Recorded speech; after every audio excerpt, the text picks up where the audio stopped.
Now let's take a look at setting up your modules to upload any content that you might need your students to reference or read. So let's click on modules. And there are a few ways that you can set up modules.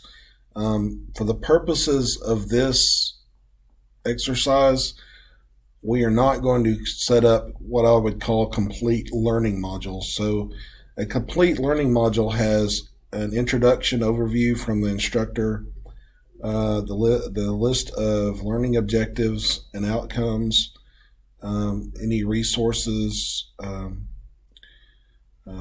such as PowerPoints, textbook chapters, etc., any activities they need to do in their assessments. And so basically a task list. But we're not going to do that with this one. We are going to do something a little bit more simple. So let's go to Add Module,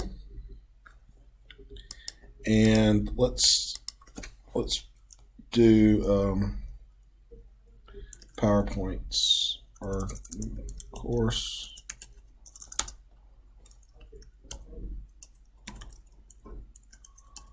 Points.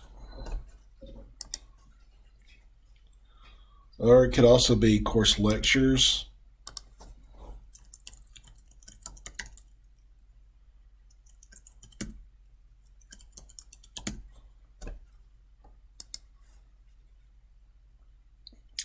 And then you could have assignments.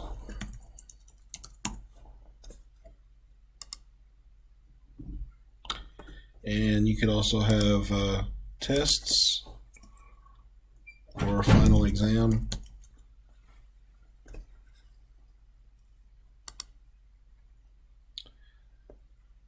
So this is just a basic way for you to get your content ready.